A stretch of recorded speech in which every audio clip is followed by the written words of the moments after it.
Hello friends, आज हम करेंगे क्लास 9 एनसीईआरटी मैथ्स के क्वाड्रिलेटरल, जो कि ये चैप्टर 8 की थ्योरम 8.9 को।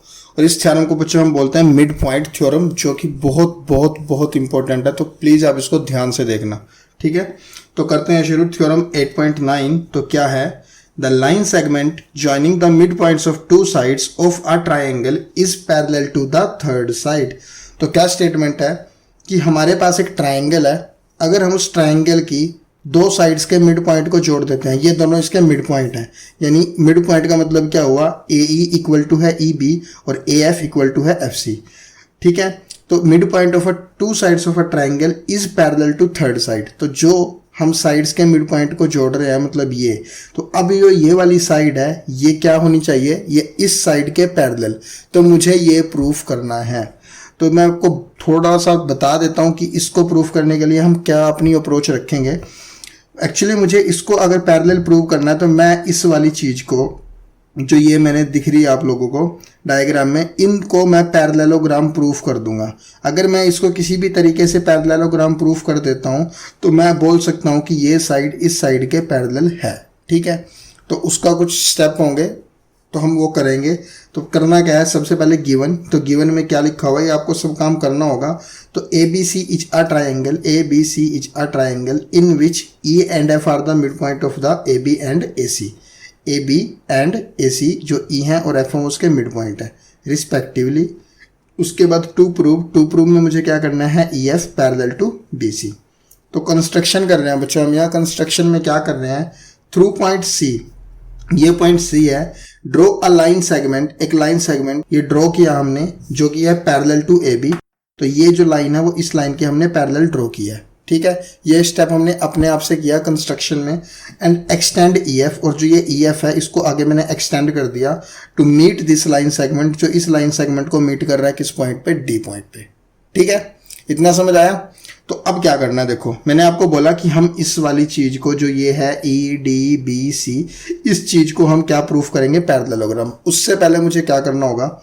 जो मेरी ये वाली ट्राइंगल है और जो मेरी ये वाली ट्राइंगल है, इसको मैं अपनी क्या दिखाऊंगा? इसको मैं कॉन्ग्रुएंट ट्राइंगल दिखाऊंगा, ठीक है। कॉन्ग्रुएंट ट्राइंगल दिखाने के बाद बाय सीपीसीटी, तो कॉन्ग्रुएंट कैसे दिखाऊंगा? एक मेरा ये वाला एंगल, और देखो बच्चों ये वाला एंगल, ये होगा मेरा वर्टिकली अपोजिट एंगल। दूसरा, जो ये वाली साइड है इस साइड के पैरेलल अभी हम बोल रहे हैं, और ये एक इसके लिए ट्रांसवर्सल है। तो जो हमारा ये वाला एंगल होगा और ये वाला एंगल होगा, ठीक है बच्चों, जो ये वाला एंगल होगा और ये वाला एंगल होगा, क्योंकि ये दो पैरेलल्स हैं, ये एक ट्रांसवर्सल है, तो ये हमारे अल्टरनेट एंगल होंगे। दो चीज़ें हो गई। अगर दो चीज़ें हो गई तो तीसरी हमारी क्या है? एफ, क्योंकि ए सी का मिड पॉइंट है तो A F equal to F C होगा। तो मेरे पास क्या लगेगी प्रॉपर्टी? Angle angle side. तो एंगल एंगल साइड, तो इससे हमारी ये दोनों ट्रायंगल क्या हो जाएंगी? कॉन्ग्रुएंट। कॉन्ग्रुएंट प्रूफ होने के बाद तो हम बोल देंगे by CPCT this side equal to this side, ठीक है, this side equal to this side. और ये वाली जो ये वाली साइड है वो हमारी इसके इक्वल है, क्योंकि ये ई है, इस पूरी साइड का मिड पॉइंट है। तो इससे मैं बोल सकता हूँ कि अगर ये दोनों आपस में इक्वल है और ये दोनों आपस में इक्वल है, तो मैं बोल सकता हूँ कि ये साइड किसके है? इसके इक्वल है। तो अगर ये साइड दोनों आपस में इक्वल है, ठीक है, और ये दोनों साइड पैरेलल भी हैं, तो मुझे इस वाले फिगर में ई डी सी बी में तो एक क्वाड्रिलेटरल का एक पेयर ऑफ साइड मुझे इक्वल और क्या मिल गया? पैरेलल। तो मैं उसी चीज से बोल सकता हूं कि ये एक क्या हो जाएगी? पैरेललोग्राम, ठीक है। और उसके बाद हम बोल देंगे E D parallel to B C. Okay, करें शुरू। तो क्या लिखना है? सबसे पहले यहां पे लिखो हेयर, सबसे पहले तो यही चीज ए बी और डी सी।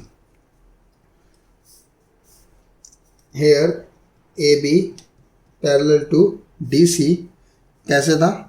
ये था भाई by construction, A B parallel to C D by construction with transversal E D, ठीक है बच्चों, क्लियर है। तो देयरफॉर इससे मैं क्या लिखूंगा? तो मैंने आपको बोला ये दोनों लाइंस पैरेलल हैं, ये एक ट्रांसवर्सल हुई, तो ये वाला एंगल और ये वाला एंगल, इसको मैं एंगल 1 नाम दे देता हूँ, इसको 2 दे देता हूँ। तो देयरफॉर एंगल 1 इक्वल टू क्या हो जाएगा? एंगल 2। और क्या हो जाएंगे बच्चों? ये अल्टरनेट इंटीरियर एंगल। फर्स्ट चीज हो गई हमारी, बस। इसको करने के बाद सीधा लो, अगर ये हमने लिख दिया इन ट्रायंगल ए ई एफ और सी डी एफ, तो यहाँ पे मैं लिख रहा हूँ in triangle A E F and triangle C D F. तो ए ई एफ में मैंने अभी आपको क्या बोला 1, तो ये हमने प्रूव कर दिया 1 इक्वल टू 2। तो यहाँ पे लिख सकते हो एंगल 1 इक्वल टू एंगल 2। ठीक है, तो इसका क्या रीज़न है, इसका क्या रीज़न है, इसका या तो लिख सकते हो प्रूव्ड कर दिया हमने, या तो लिख सकते हो प्रूव्ड है, या बोल सकते हो कि बाय कंस्ट्रक्शन, कोई जो भी आपको लगे ठीक वो लिख सकते हो यहाँ पे। तो मैं इसको लिख रहा हूँ 1 इक्वल टू 2 क्या कर दिया, ये हमने प्रूव्ड कर दिया। 1 सेकेंड, ये वाला और ये वाला, इसको मैं एंगल 3 दे देता हूँ, इसको मैं एंगल 4 कर देता हूँ। ठीक है, तो ये क्या है हमारे, तो एंगल 3 इक्वल टू एंगल 4। तो इसका कारण क्या हुआ, इसका हुआ वर्टिकली अपोजिट एंगल। सेकंड चीज, थर्ड क्या होगी बच्चों यहाँ पे, A F equal to F C. A F equal to F C, इसका कारण क्या हुआ, बिकॉज ये हो गया हमारा, because F is the mid point of किसका, ए सी। क्लियर है, तो 3 चीजें मिल गई, एंगल, एंगल और साइड। तो मैं लिख सकता हूं, तो therefore hence triangle A E F congruent to triangle, कौन सी ट्रायंगल है बच्चों, दूसरी ये वाली सी डी एफ। और कौन से रूल्स हुई, bye angle, angle, side rule. हो गई, आ गया समझ।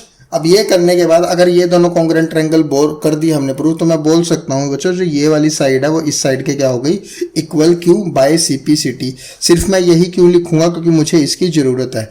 मैं लिख तो ये भी सकता हूँ कि ये इसके इक्वल हो गई, ये इस चीज़ के इक्वल हो गई, और ये तो पहले से ही इक्वल थी। ठीक है, तो ये साइड बच्चों इसके इक्वल होगी, तो मैं लिख दूंगा देयरफॉर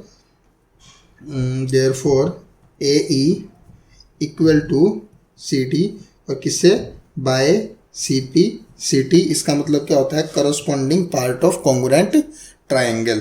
इतनी चीज समझ आई। तो यहाँ पे आप इसको क्या कर सकते हो, यहाँ पे आप इसको इक्वेशन नंबर 1 दे दो। और अब आपको पता है कि A E equal to E B के है, तो हम नेक्स्ट पेज पे करते हैं। क्या है, ध्यान से देखना इसको, बहुत बहुत इंपॉर्टेंट थ्योरम है, आपको पहले ही बता रहा हूं। तो अब now A E equal to क्या है बच्चों, ई बी। क्यों, because E is the midpoint of किसका, ए बी का। ये हमारे पास गिवन था शुरू में ही, E और F क्योंकि मिड पॉइंट थे ए बी का और ए सी का।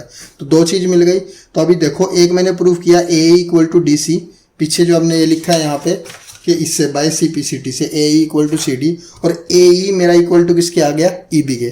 तो मैं लिख सकता हूँ यहाँ से, तो दोनों से मतलब के इसको इक्वेशन नंबर 2 दे दो। तो मैं भी यहाँ पे लिख रहा हूँ फ्रॉम इक्वेशन 1 एंड 2। तो जो मेरा ए ई है, ए ई दोनों में है, तो A E equal to D C है और A E equal to B E है। तो इससे मेरा क्या आ गया, तो इससे मेरा ये चीज़ आ गया, जो ई बी है वो इक्वल टू किसके आ गया, डी सी। तो therefore from 1 and 2 therefore E B equal to D C. E B equal to किसके आ गया, डी सी के, क्योंकि ये हमने इसके इक्वल प्रूफ किया, ये दोनों पहले से इक्वल थे। तो अब क्या आ गया, तो इसका मतलब ये दोनों भी आपस में क्या होंगे, इक्वल। तो अब हम लिखेंगे now in quadrilateral E D C B. ठीक है, क्या लिखेंगे, E D C B. A pair of opposite sides is equal, यानी ये वाला, and parallel. A pair of opposite side is equal and parallel. हो गया, ये मैंने आपको बता ही दिया, क्योंकि ये साइड हमारी इसके इक्वल आ गई और ये दोनों बाय कंस्ट्रक्शन पैरेलल थी। तो हम लिख सकते हैं therefore E D C B, E D C B is a क्या, पैरेललोग्राम। तो अगर ये मैंने इस पेयर से, क्योंकि ये वाली साइड का पेयर इक्वल है और पैरेलल है, तो मैं बोल सकता हूं कि ये क्वाड्रिलेटरल क्या है, एक मेरी पैरेललोग्राम है। अगर ये पैरेललोग्राम है तो देयरफॉर ये वाली जो साइड है ये इसके भी क्या होगी, पैरेलल होगी।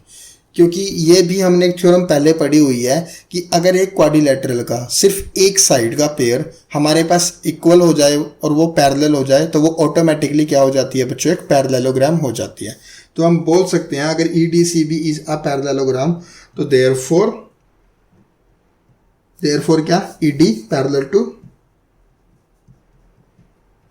BC, ED parallel to BC, और जो ED है वो EF को एक्सटेंड करके बना हुआ है एंड हेंस अगर ED पैरेलल टू BC है तो EF पैरेलल टू भी क्या होगा, BC के, hence EF parallel to BC। और उसके बाद हम क्या लिख देंगे, बस यही मुझे प्रूव करना था, हेंस प्रूव्ड। ठीक है, तो इस तरीके से हमारी ये थ्योरम जिसे बोलते हैं मिड पॉइंट थ्योरम प्रूफ हो जाएगी। ठीक है, क्या स्टेटमेंट थी कि एक ट्राइंगल है, ट्राइंगल में दो साइड्स के मिड पॉइंट दिए हुए हैं, उनको ज्वाइन कराना है और मुझे ये बताना है जो ये लाइन ज्वाइन होके बनती है मिड पॉइंट से वो तीसरी साइड्स के क्या होती है, पैरेलल होती है। ठीक है, तो बस उसके लिए हमने स्टेप किए हैं, पहले इन दोनों ट्रायंगल को कॉन्ग्रुएंट प्रूव कर दिया, फिर उससे ये वाला इस साइड इसके इक्वल दिखा दी, ये साइड इसके इक्वल पहले से थी तो फिर ये इसके भी इक्वल होगी, तो फिर हमने एक क्वाड्रिलेटरल ली, इस क्वाड्रिलेटरल में एक पेयर ऑफ साइड क्या आ गया, one pair of side equal और पैरेलल आ गया, तो इसकी वजह से ये क्वाड्रिलेटरल एक क्या हो गई, पैरेललोग्राम। तो अगर ये एक पैरेललोग्राम होगी तो अगर ये वाली साइड पैरेलल और इक्वल है तो ये वाली साइड्स भी हमारी इसकी क्या होंगी, पैरेलल होंगी। तो अगर ये पैरेलल है तो दैट मीन्स के EF पैरेलल टू क्या होगा बच्चों, BC। तो इतना आसान सा प्रूफ है इसका। यहाँ लिख लेना one pair of, in quadrilateral EDCB a pair of की बजाय वन पेयर ऑफ लिख सकते हो आप। ठीक है, तो उसके बाद हम लिख देंगे ऐसे कि one pair of opposite sides equal and parallel, तो देयरफॉर EDCB जो पैरेललोग्राम, हेंस ED यहाँ पे लिख सकते हो so ED parallel to BC and hence EF parallel to BC और हेंस प्रूफ। ठीक है, तो बच्चों इसी के साथ हमारी थ्योरम 8.9 कंप्लीट हो गई और अपनी नेक्स्ट वीडियो में हम अपनी आगे की थ्योरम 8.10 को करेंगे। अब हम अपनी इस वीडियो को यहीं पे एंड करते हैं। Thank you.